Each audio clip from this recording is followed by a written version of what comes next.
اب کے قوانین میں بھی ان لاز وغیرہ آتے ہیں، لیکن زیادہ تر ہم بات کرتے ہیں ڈیوریبل ریلیشن شپ کی اینڈ اسپاؤسز کی.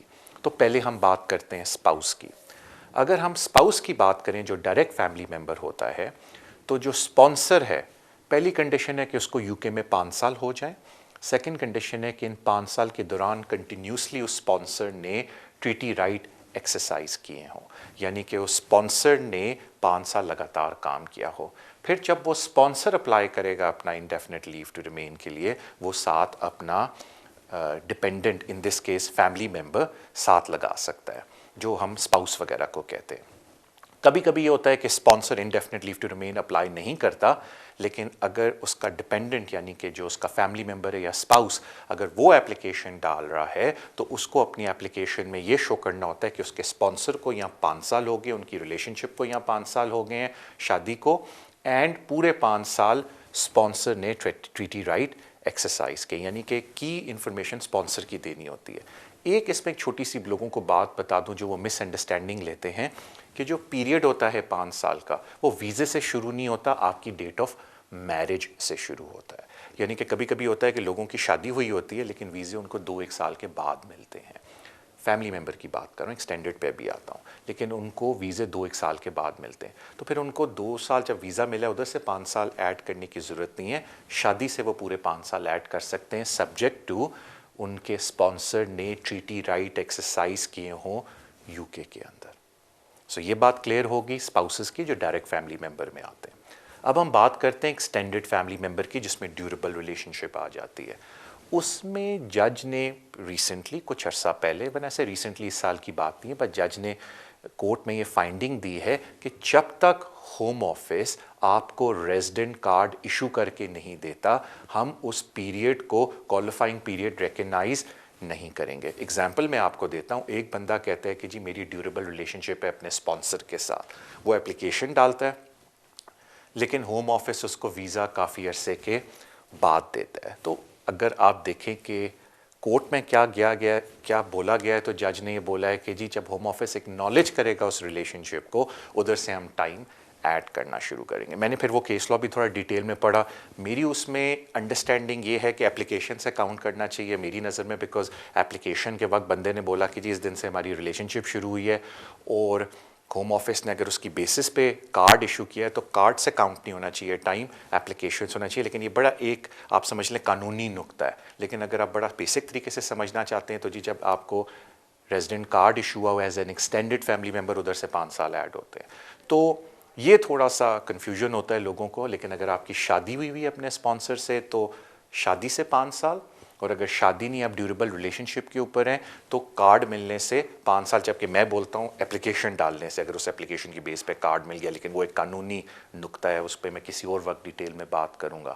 لیکن جو مین چیز ہے ان ساری اپلیکیشنز کے اندر کہ ایپلیکنٹ جو نان یہ نیشنل ہے اس کی اتنی ویلیو نہیں ہے جتنی اسپانسر کے. بیکاز اگر اسپانسر اپنی کنڈیشنز کو فلفل نہیں کر پاتا تو جو اس کے ڈپینڈنٹ، چاہے وہ ڈائریکٹ فیملی ممبر ہوں یا ایکسٹینڈڈ ہوں، وہ کچھ بھی نہیں یہاں کر سکتے بیکاز وہ ٹریٹی رائٹس کے انڈر آتے ہیں.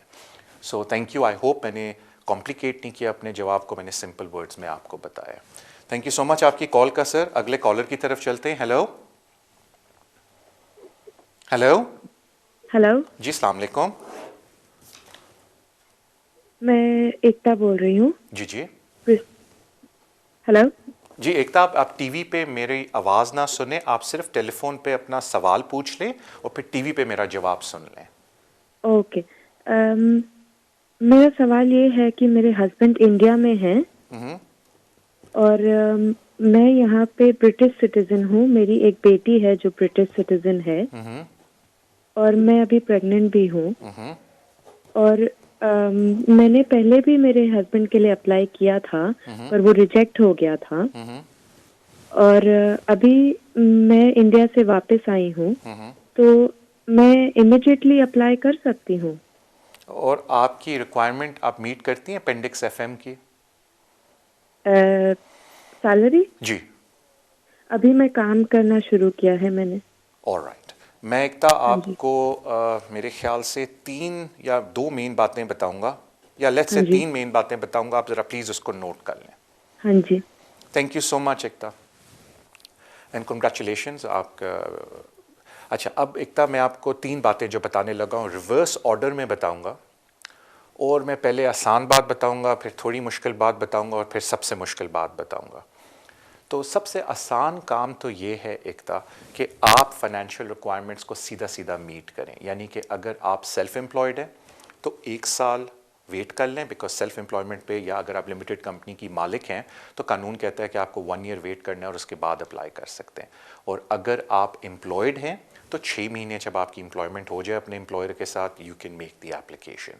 تو ابھی آپ اگر واپس آئیں اور آپ کی کنٹینیوس امپلائمنٹ بریک ہو چکی تھی تو پھر آپ آرام سے پہلے نئی امپلائمنٹ سیک کریں، اور اس کے بعد جب آپ کے 6 مہینے ہو جائیں تو آپ اپنے ہسبینڈ کو اسپانسر کریں. مجھے نہیں پتا کہ پریویس اپلیکیشنز آپ کی کیوں ریفیوز ہوئی ہیں، but I am just telling you. تو یہ تو ہوتا ہے جو اسٹریٹ فارورڈ پروسیس ہے.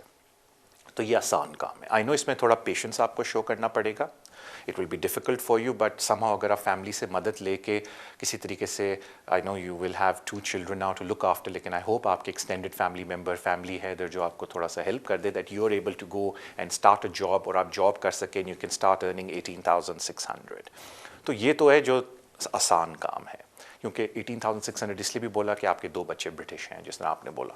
اب آ جائیں تھوڑا سا مشکل کام، جو اپینڈکس ایف ایم ہے اگر اس کے اندر پڑھا جائے تو اس میں یہ بھی بولا گیا ہے، اور کچھ 1 سال 1.5 سال پہلے یہ اس میں آئی تھی امینڈمنٹ، کہ ہم لوگ اوورسیز انکم بھی کاؤنٹ کریں گے، ہم لوگ پروسپیکٹیو انکم بھی کاؤنٹ کریں گے، اور ہم لوگ تھرڈ پارٹی سپورٹ بھی اپینڈکس ایف ایم کے اندر کاؤنٹ کریں گے. میننگ جو ہم ایکسیپشنل سرکمسٹانسز کہتے ہیں. یعنی کہ اگر آپ بولیں کہ جی میرے ہسبینڈ اتنے زیادہ پڑھے لکھے ہیں، دیر از اے پراسپیکٹ کہ وہ ادھر آئیں گے، نوکری شروع کریں گے، یہ دیکھیں میں نے تھوڑی ریسرچ کی، ان کو 18,600 سے اوپر نوکری مل جائے گی، یا کوئی پوٹینشیل جاب آفر بھی ہے، یا اگر کوئی اپنے ہوم کنٹری انڈیا میں اگر وہ ہیں وہاں کوئی انکم کما رہے ہیں اور اس کی ویلیو انکم جو وہ کما رہے ہیں 18,600 سے زیادہ ہے، تو آپ اس کو بھی ٹیکنیکلی یوز کر سکتے ہیں.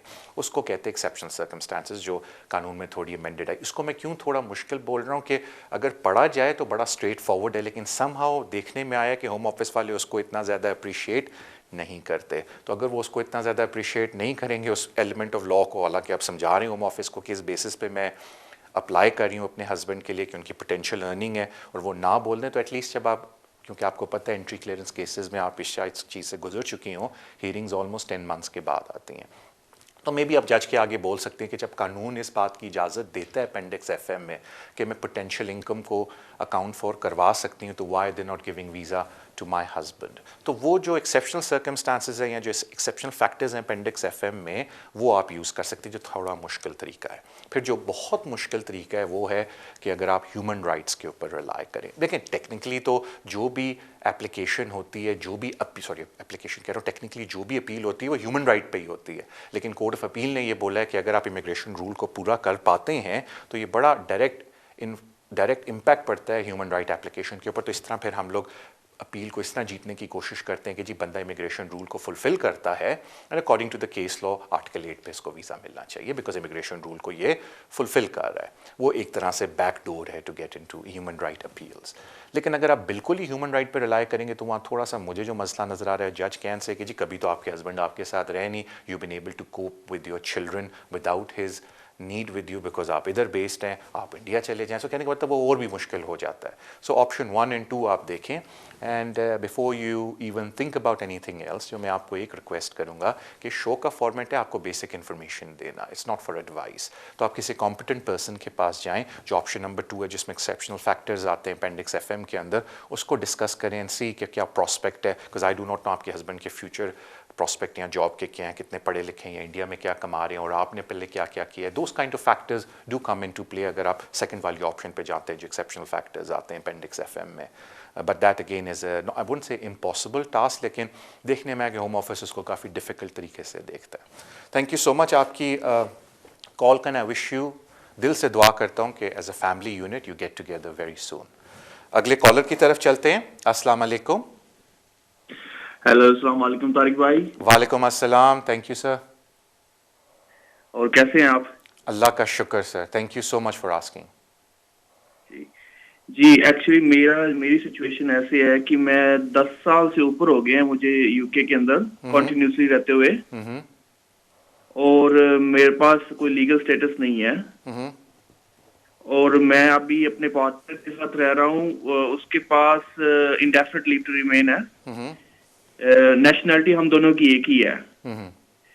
تو ابھی ایسا ہے کہ میں شادی کرنا چاہتا ہوں, بٹ مجھے پیچھے میرا اسائلم ہوا تھا, تو اسائلم انہوں نے اتنی بری طرح انہوں نے میرا ریفیوز کیا ہے کہ میرے کو نا اتنا ابھی میں پریشان ہو گیا. میرے کو شادی کرنے سے بھی ایک طرح کا ایک ڈر بیٹھ گیا ہے من میں, کیا شادی کرنی چاہیے کہ نہیں کرنی چاہیے, کیونکہ یہ میرا ریفیوز کیا تھا. تو میں شادی کا رسک ابھی لینا نہیں چاہتا تھا, پر کرنا چاہتا ہوں شادی.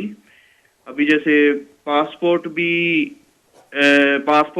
ہے, لیگل ویلڈ پاسپورٹ ہے, اور ابھی بچہ بھی نہیں ہے. تو میرے جو کرنٹ سولیسٹر ہے اس نے مجھے سجیسٹ کیا کہ آپ جو ہے نا ابھی شادی کا جو ہے نا پنگا نہ کریں, کیونکہ یہ آپ کو پاسپورٹ بھی ہے اور بچہ بھی نہیں ہے, تو وہ تمہیں ایزیلی بھیج سکتے ہیں. تو ابھی مجھے کوئی اسٹرانگیسٹ آپشنز بتائیے. ابھی میرے پاس اسٹرانگیسٹ آپشن کیا ہے کہ میں ابھی کون سا لا میرے پہ اپلائی ہوتا ہے؟ میں نے سنا ہے کہ 2 سال کا لا ہے, آپ اکٹھے رہ لیتے ہیں, یا پھر آپ شادی کر لیں, یا پھر کوئی ادر ہیومن رائٹ کا کوئی لا ہے. کچھ بتائیں میرے لیے. بالکل. آپ کا نام کیا تھا؟ جی میرا نام رضوان. اوکے رضوان, آپ جب اپنا سوال کر رہے تھے تو مجھے کان میں بولا گیا کہ ہمارا پہلی بریک کا بھی ٹائم ہوا ہے, تو میں بالکل آپ کی بات سمجھ گیا رضوان. بریک کے بعد آ کے سب سے پہلے میں آپ کا جواب دوں گا, اور اس کے بعد ہم اور کالز لیں گے. بریک پہ جانے سے پہلے دیر از شو کی email at the bottom of the screen, and again I am really grateful, اور میں آپ سے ریکویسٹ کرتا ہوں کہ سپورٹ کریں شو کو سوشل میڈیا کے اوپر اور شیئر کریں. Thank you so much. اب ہم بریک پہ جائیں گے, ان شاء اللہ I'll take some more calls after the break, but پہلے میں رضوان کا جواب دوں گا. So I'll see you after the break. Welcome back to the show. Break پہ جانے سے پہلے رضوان نے کال کیا. انہوں نے کہا کہ میں یہاں ایک طرح سے اوور اسٹیئر ہوں, انڈیفینٹ لیو ٹو ریمین. ایک خاتون ہے جن سے میری ریلیشن شپ ہے, اور میں یہ سوچ رہا ہوں کہ میرے لیے آگے آپشنس کیا ہیں, تو میں شادی کروں یا کیا کروں. اوکے رضوان, دیکھو پہلی بات ہے کہ شادی کو ایک سیکنڈ کے لیے ہم سائڈ پہ رکھتے ہیں. پہلے میں یہ ڈسکس آپ سے کرنا چاہتا ہوں کہ آیا آپ کا پراسپیکٹ آف سکسیس کیا ہے اپلیکیشن کو آگے لے جانے میں. اور یہ آپ نے بڑا اچھا سوال کیا, کیونکہ کافی زیادہ لوگوں کو اس چیز کی پرابلم ہوتی ہے. تو پہلے تو ہم سٹارٹ آف کرتے ہیں کہ پارٹنر کی ڈیفینیشن امیگریشن رول کے اندر کیا ہے. یعنی کہ اگر آپ پارٹنر یا ریلیشن شپ میں ہو کسی ایسے بندے کے ساتھ جو برٹش ہے, انڈیفینٹ لیو ٹو ریمین ہے ان کے پاس, یا ریفیوجی اسٹیٹس ہے, تو اگر ہم پارٹنر کی ڈیفینیشن کو دیکھیں تو آف کورس پہلی ڈیفینیشن یہ ہے کہ جی یا تو آپ کی شادی ہوئی ہو ان کے ساتھ. اینڈ ظاہری بات ہے امیگریشن کا جو یہاں کا قانون ہے وہ ریکگنائز نہیں کرتا جو آپ نکاح کرتے ہیں مسجد میں جا کے, دے اونلی ریکگنائز جو آپ رجسٹرار آفس میں جا کے شادی کرتے ہیں. اس کے علاوہ جو پارٹنر کی ڈیفینیشن ہے وہ ان لوگوں کی ہے جو 2 سال سے ریلیشن شپ کے اندر ہیں. اگر آپ امیگریشن قانون پڑھیں تو انہوں نے کہا ہے کہ ہوم آفس کی پالیسی پڑھیں تو وہ کہتے ہیں کہ جی 2 سال سے ایک ایڈریس پہ رہ رہے ہوں, جبکہ ایک کورٹ میں جج نے کہا ہے کہ as long as they are in a relationship it is not necessary کہ وہ ایک ہی ایڈریس کے اوپر رہیں. تو وہ ایک انٹرپریٹیشن آف لا ہے ایک کیس لا کے اندر, بٹ کہنے کا مطلب 2 سال کی ریلیشن شپ. تو for the sake of argument and moving forward, let's say کہ آپ پارٹنر ہیں, یا تو آپ 2 سال سے اکٹھے رہ رہے ہیں, یا آئی گیو اٹ یو کہ آپ نے ایک طرح سے شادی کر لی. اب آ جاتے ہیں اگلی سٹیج پہ. اب ظاہری بات ہے اس میں کوئی 2 رائے نہیں, آپ نے خود کہا کہ جی میں اوور اسٹیئر ہوں. یعنی کہ اگر پہلا پارٹ ہم ٹک بھی کر لیتے ہیں کہ آپ پارٹنر ہیں, میننگ یا شادی کر کے یا 2 سال سے ریلیشن شپ کے اندر رہ کے آپ پارٹنر ہیں, تو اگلا سٹیپ ہے کہ آپ اپینڈکس ایف ایم کے انڈر اپلائی کریں گے. اب اپینڈکس ایف ایم کی جو ایک مین ریکوائرمنٹ ہے کہ آپ کے پاس ویلڈ ویزا ہونا چاہیے, جو کہ آپ کے پاس نہیں. آپ نے خود ایڈمٹ کیا کہ جی میری اپیل رائٹس ایگزاسٹ ہو چکی ہے, میرا اسائلم ختم ہو چکا ہے. تو پھر 2 طرح کی ایکسیپشنز اپلائی ہوتی ہیں. پہلے ہم آسان والی ایکسیپشن کی بات کرتے ہیں جس میں اکثر لوگ آتے ہیں. وہ یہ ہے کہ آیا آپ کا بچہ ہے اپنے پارٹنر کے ساتھ یا اسپاؤس کے ساتھ, یا ان کا کسی اور ریلیشن شپ کی وجہ سے کوئی بچہ ہے, and you have parental rights and parental responsibility with that child. تو وہ بڑا اسٹریٹ فارورڈ کیس بن جاتا ہے, بیکاز انڈرسٹوڈ بات ہے, اس پہ جو قانون کی شک پڑتی ہے وہ بڑی آسان ہے. پھر اوور اسٹے میٹر نہیں کرتا. اگر آپ کا بچہ ہے ان کے ساتھ, یا ان کا اپنی کسی پریویس ریلیشن شپ سے بچہ, and you have parental relation ship with that child, تو یہ تو آسان ہو جاتا ہے. پھر ایک مشکل کڑی آتی ہے جہاں ینگ کپلز, یا چلیں ینگ بھی نہ ہو بٹ کوئی چائلڈ انوالو نہیں ہوتا. اس میں جو ٹیسٹ ہے وہ انسرماؤنٹیبل آبسٹیکل کا ہے, اور انسرماؤنٹیبل آبسٹیکل بڑا کلیئرلی ڈیفائن ہوا ہے پالیسی کے اندر, جس میں چیزیں آ جاتی ہیں دی ایبلٹی آپ کے اسپاؤس کی اور آپ کی to go and live in your home country کہ کس ٹائپ کی ڈیفیکلٹیز آپ کو ہوں گی اس میں. Lawful entry into the country, cultural barriers, کوئی مینٹل اینڈ فزیکل بیریئرز, یہ چیزیں اپلائی ہوتی ہیں. تو میرا کہنے کا مطلب یہ ہے کہ آپ کے کیس میں رضوان, آپ نے آلریڈی کہا کہ جی بچے تو ہیں نہیں, تو اگر فار دا آرگیومنٹ سے اگر میں پارٹنر والی کیٹیگری میں آپ کو ٹک بھی کر دیتا ہوں, تو سب سے امپورٹنٹ چیز آپ کے لیے یہ ہے کہ کسی کمپیٹنٹ پرسن کے پاس جائیں, اپنے فیکٹس ڈسکس کریں ان کے ساتھ, اور وہ پھر آپ کو بتائیں گے کہ آپ کے کیس میں انسرماؤنٹیبل آبسٹیکل ہیں یا نہیں. اگر آپ کی لائف اور آپ کے family circumstances, financial circumstances, economic circumstances, آپ کی فیونسے, وائف, جو بھی آپ ان کو نام دینا چاہتے ہیں, پارٹنر, وہ سن کے بولتے ہیں کہ دے آر نو انسرماؤنٹیبل آبسٹیکلز, تو پھر انڈرسٹوڈ بات ہے کہ یار یہاں سے اپنے کیس کو فائٹ کرنے میں you will incur a lot of cost, a lot of time, and maybe you will not be successful. تو بہتر ہے کہ آپ اپنی ہوم کنٹری میں جائیں یا آپ کو وہاں فالو کر کے شادی کریں, and then you try to come back entry clearance spouse کے اوپر. لیکن آپ کے سرکمسٹانسز سننے کے بعد اگر ایک کمپیٹنٹ پرسن آپ کو بولتا ہے کہ یار ہماری نظر میں they are insurmountable obstacles and merit ہے اس کیس میں اس کو فائٹ کرنے کا, then by all means you go ahead and fight your case in with the home office, اور اگر وہ نہ بولیں you fight your case in court. So کہنے کا مطلب ہے کہ وہ انسرماؤنٹیبل آبسٹیکل آپ کے کیس میں ہے نہیں, دیٹ از دا ٹیسٹ. تو اب اس بات کی فکر نہ کرو میں شادی کروں یا نہ کروں, آپ اس بات کی فکر کرو کہ انسرماؤنٹیبل آبسٹیکل ہیں یا نہیں, بیکاز شادی کر کے بھی اگر آپ کے انسرماؤنٹیبل آبسٹیکل نہیں پڑتے تو پھر کیا فائدہ, you will still be in the same situation. تو اس سے تو بہتر آپ اتنا ٹائم ضائع نہ کرو, and you go back to your home country, you in a genuine relationship, you try coming back as a on a spouse visa. تو go to somebody competent, discuss all these factors, because یار دیکھو میں ایک بات لوگوں سے request کرتا ہوں کہ اگر آپ نے اپنے امیگریشن کو حل کرنا ہے دین فائٹ فار اٹ, اور اگر یہاں سے نہیں ہوتا you are a genuine couple, go back into it. Because یہ جو لوگ کہتے ہیں نا جی سال لگ جاتا ہے, ڈیڑھ لگ جاتا ہے, یار یقین کرو میں آپ کو بتاتا ہوں ٹائم کا پتہ بھی نہیں چلتا, اور صحیح طریقے سے فالو کرو اپنی لائف کو, you have a lot to live for in the future. I wish you all the best Rizwan, and I hope you do the right thing for yourself. Insurmountable obstacle کو please یار دھیان میں رکھنا. Thank you for your call. اگلے caller کی طرف چلتے ہیں. السلام علیکم. ہیلو. ہیلو جی السلام علیکم. ہیلو, وعلیکم السلام. طارق صاحب ہیں؟ جی بالکل. آپ میرے یار پلیز آواز ٹی وی پہ نہ سنیں, مجھ سے ٹیلی فون پہ سوال پوچھ لیں اور ٹی وی پہ میرا جواب سن لیں. ہاں جی, میں نے سوال میرا یہ تھا سر کہ میری وائف کے پاس نا اسپاؤس ویزا ہے, اور ان کا ویزا لگا تھا جولائی 2014 کو, اور وہ جولائی 2014 میں ہی آ گئی تھی یو کے میں. جی جی اس وقت کو 2 سال 11 مہینے کا ویزا دیا تھا ادھر سے پاکستان سے انہوں نے. جی سر. پھر ادھر آ کے انہوں نے ایکسٹینشن کروائی تو وہ 2 سال 6 مہینے کی ایکسٹینشن دی انہوں نے. جی سر. ابھی ان کے 5 سال جو ہے نا وہ 12 جولائی 2014 کو ان کی انٹری ہوئی تھی ادھر یو کے میں. جی سر. ان کے 5 سال پورے ہو جاتے ہیں جولائی 2019 میں. جی. لیکن ان کا ویزا جو ہے نا وہ نہیں ایکسپائر ہوتا تقریباً نومبر 2019 جی سر. تک. مجھے صرف پوچھنا یہ ہے کہ وہ کب انڈیفینیٹ کے لیے اپلائی کر سکتی ہیں, جولائی 2019 میں, کہ ان کو ویٹ کرنا پڑے گا 2000 جب ان کا جو ہے ویزا ایکسپائر ہوتا ہے کارڈ جو ہے. میں آپ کو عرض کر دیتا ہوں. Thank you so much sir. Sir جب آپ indefinite leave to remain apply کرتے ہیں اسپاؤس کی بیس پہ, تو اگر آپ اس کے امیگریشن رول بھی پڑھیں تو وہ یہ کہتے ہیں کہ at the time of your application آپ کو 60 منتھس اس کنٹری میں اسپاؤس ویزے کے اوپر ہو گئے ہوں. تو ان ادر ورڈز آپ نے اپنا اوریجنل اسپاؤس ویزا جب وہ انٹر ہوئی تھی اس ملک میں, اس سے 60 منتھس اور ایڈ آن کرنے ہیں.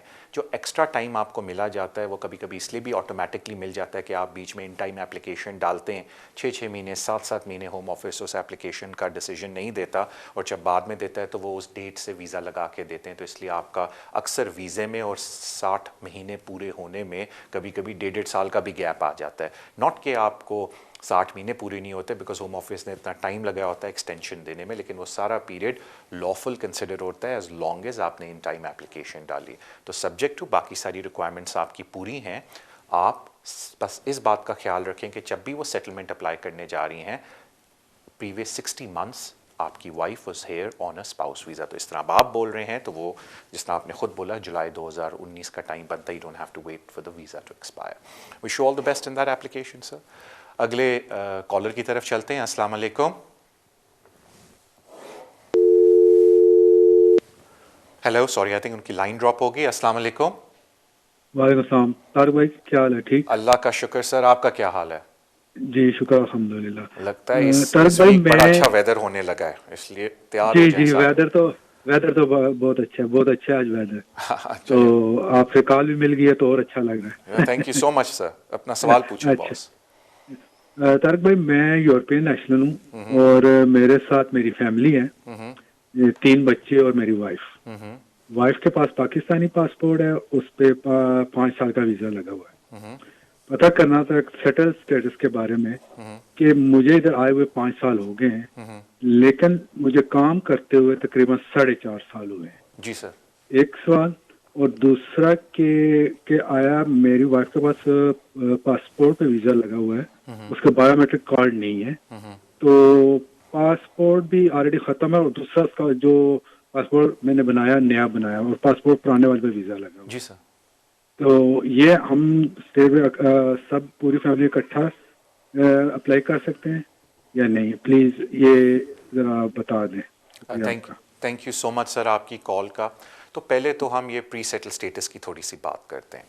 ہوم آفس نے ابھی تک تو یہ بولا ہوا ہے, اور ظاہری بات ہے اگر بریکسٹ میں کچھ آگے پیچھے اونچ نیچ ہو گئی تو یہ سب کچھ چینج ہو جائے گا, لیکن اس وقت ہوم آفس نے یہ بولا ہے کہ جو بھی یورپین یونین ادھر ہیں ان کو انہوں نے ڈیڈ لائن دے دی ہے کہ ڈسمبر 2020 تک وہ پری سیٹل سٹیٹس اپلائی کر دیں, بیکاز اس کے بعد ہم ان کو نہیں دیں گے. ایک ایکسیپشن انہوں نے دی ہے, ڈیڈ لائن 6 مہینے اور, یعنی کہ جون 2021.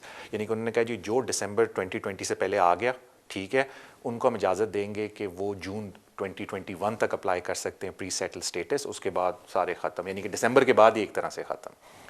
تو اب آپ کے پاس 2 آپشنز ہیں. پھر میں آپ کو بتاتا ہوں میری نظر میں آپ کو کیا, ناٹ میری نظر میں, کہ انفارمیشن آپ کو دوں گا. اب آپ کے پاس آپشن یہ ہے کہ جی پری سیٹل سٹیٹس شروع ہو گیا, آپ اپلائی کرتے ہیں, اور ظاہری بات ہے جب پری سیٹل سٹیٹس آپ اپلائی کریں گے تو وہ آپ کو دوبارہ سے 5 سال کا ویزا دیں گے, اور ظاہری بات ہے آپ پچھلا اپنا پیریڈ ایڈ کر سکتے ہیں. 6 مہینے بعد پری سیٹل سٹیٹس ملنے کے 6 مہینے بعد ہی آپ کے 5 سال پورے ہو جائیں گے, اور آپ پھر پرماننٹ ریزیڈنس کے لیے اپلائی کر سکتے ہیں ود یور فیملی. تو میری نظر میں کہ کیونکہ آپ کو ویسے بھی ڈسمبر 2020 تک اجازت ہے ویٹ کرنے کی, اور اگر 5 مہینے بعد آپ کے ویسے ہی 6 مہینے بعد آپ کے ویسے ہی 5 سال پورے ہو جاتے ہیں, تو you don't have to do the pre settled status right now. آپ آرام سے بیٹھیں, جب 6 مہینے بعد آپ کے 5 سال پورے ہو جائیں ایک ہی دفعہ پی آر اپلائی کر دیں, اور جب آپ اپنے لیے پی آر اپلائی کریں گے, اور ایز لانگ ایز آپ کے ڈپینڈنٹ کو بھی آپ کے ساتھ اس ملک میں 5 سال ہو گئے, جو کہ لگ رہا ہے ہو جائیں گے جس طرح آپ نے بولا ہے 6 مہینے بعد, تو آپ ان کو بھی ایز اے ڈپینڈنٹ اپنی اپلیکیشن میں ایڈ کر سکتے ہیں ان بچوں کو. سو آپ کو پری سیٹل سٹیٹس ڈالنے کی ضرورت نہیں انلیس یو وانٹ ٹو. آپ 6 مہینے بعد ایک ہی دفعہ پی آر ڈال سکتے ہیں, پرماننٹ ریزیڈنس, اور اپنے ڈپینڈنٹس کو بیچ میں ایڈ کر لیں. جہاں تک وائف کے پاسپورٹ اور اس کی بات ہے, آف کورس آپ کو بھی یہ بات پتہ, اگر نہیں بھی ہے تو میں بتا دوں, یہ بڑی ٹرکی بات ہے کہ ہوم آفس نے کہا ہوا ہے کہ اگر آپ کو دوبارہ سے ریزیڈنٹ کارڈ ایشو کروانا ہے کیونکہ پاسپورٹ چینج ہو گیا یا آپ نے گما دیا, تو آپ کو نئے سرے سے ساری اپلیکیشن ڈالنی پڑے گی. تو اس میں وہ والا چکر نہیں جو بایو میٹرک والوں کے لیے ہوتا ہے کہ جی صرف ایک چھوٹا سا فارم بھرنا ہے اور وہ بایو میٹرک کارڈ ایشو کر کے نیا BRP کارڈ دے دیتے ہیں. اس میں آپ کو پوری ڈائریکٹ فیملی ممبر کی اپلیکیشن دوبارہ سے بھرنی پڑتی ہے, لیکن اتنا زیادہ اسکروٹنائز نہیں کرتے, بٹ پھر بھی ساری ریکوائرمنٹس آپ کو دوبارہ سے شو کرنی پڑتی ہیں کہ آپ میٹ کر رہے ہیں, یعنی کہ ایگزیکٹلی کام کر رہے ہیں. تو ان شارٹ, ان سمری, آپ کی مرضی ہے کہ پری سیٹل سٹیٹس ابھی لے لیں پوری فیملی کا, اینڈ 6 مہینے بعد PR کروا لیں, یا بالکل پری سیٹل سٹیٹس ابھی نہ لیں, بیکاز آپ کو اجازت ہے ڈسمبر 2020 تک پری سیٹل سٹیٹس لینے کی, اور ڈسمبر 2020 سے پہلے ہی آپ کے 5 سال پورے ہو جائیں گے اس ملک میں, تو آپ PR اپلائی کر دیں. Of course this is all on the basis of کہ ابھی کیا ہو رہا ہے, شاید بریکسٹ کی وجہ سے اور جو آج کل نیگوشیشنز چل رہی ہیں چیزیں اور چینج ہو جائیں, بٹ آئی ڈاؤٹ کہ اتنی زیادہ چینج ہوں گی. تھینک یو سو مچ سر آپ کی کال کا, I wish you all the best. اگلے کالر کی طرف چلتے ہیں. السلام علیکم. Hello, assalamu alaikum. وعلیکم السلام. I needed some advice, please. I'm looking for some advice for a Tier 4 student who's actually finished his master's degrees last January. So the Home Office is due to, the university actually told the Home Office people that the course is finished, so it's likely that the visa will be curtailed. At the moment, the visa is valid till 2020. But if it's curtailed, then obviously they'll do it in the next couple of months. But we are changing our visa status because the person in question is married to a British national, so we're in the process of applying, and hopefully we'll apply by the beginning of next month. The question is, when we submit the application, can the student actually work full-time, or will there be any restrictions on the hours? At the moment, the hours are restricted to 20, 21 hours, something like that. All right, I'll explain once that. Once the spouse visa is applied for, I'll give are you the there any answer. That's not a problem. It's a very straightforward question. That's not an issue, I can tell you that. If that is the only, is there any other question you have? Basically, if any work will jeopardize, so we want to know about the work position. All right, basically. I appreciate that. No problem, sir. I'll let you know. First of all, I want to make clear, because the format of the show is I cannot give you any advice. So the format of the show is I give you information about immigration. And please, whatever I say on this show, do not take as advice, because the format of the show is not advice. It's a public format show where I give you information about the immigration law. Now, generally or lawfully speaking, if a person makes an application, say as a student, he's trying to switch into a spouse visa. The first good news is from student, you can switch to a spouse visa. During the process of the application, the conditions of your work would be the same as they were as a student. So whatever the work restrictions you had as a student, they will remain in place during the period your spouse visa application is outstanding. Only once the visa has been issued to you, and it will say on the covering letter that now you can work full-time and you're not allowed to be a dentist, etc., then you can switch to full-time work. But prior to the issuance of a spouse visa, the spouse limited leave to remain visa, all the conditions would be the same for you, work conditions, as you were a student.